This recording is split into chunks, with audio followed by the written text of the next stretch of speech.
राज्याचे मुख्यमंत्री एकनाथ शिंदे यांच्या उपस्थितीमध्ये आज हिंगोलीच्या रामलीला मैदानावरती शासन आपल्या दारी कार्यक्रम पार पडणार आहे आणि त्याच कार्यक्रमाच्या अनुषंगाने जे आहेत ते हिंगोली शहरातल्या चौकामध्ये मोठी पोस्टरबाजी झालेली आहे। आपण जर बघितलं तर मी आता रामलीला मैदानाच्या मेन गेटवरती आहे आणि या गेटवरती एक भल्ली मोठी कमान करण्यात आली आहे। त्या कमानीवरती असलेली की शासन आपल्या दारी योजना कल्याणकारी सर्वसामान्यांच्या दारी असे जे पोस्टर जे आहेत ते हिंगोलीच्या चौकामध्ये लागलेले आहेत। आणि दुसरीकडे बघायला गेलं तर आपण जे काही महायुतीमधले जेवढे काही नेते असतील त्या नेत्यांचे पोस्टरवरती फोटो आहेत, जे काही प्रशासनाच्या वतीने लावलेल्या पोस्टरवरती जे आहेत ते महायुतीतील सर्वच नेत्यांचे फोटो आहेत। आणि दुसरीकडे बघायला गेलं तर हिंगोलीच्या ज्या ठिकाणी गांधी चौकापासून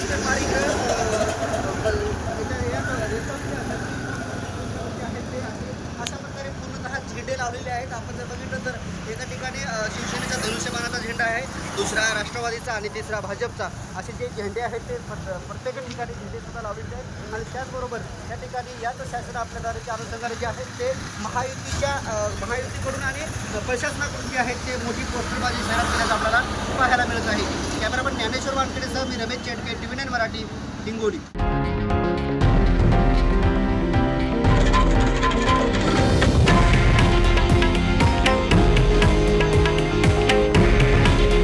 हे आहे देशातील नंबर 1 न्यूज नेटवर्क आणि आपण पाहत आहात TV9 मराठी। काळजी तुमची, हित महाराष्ट्राचं।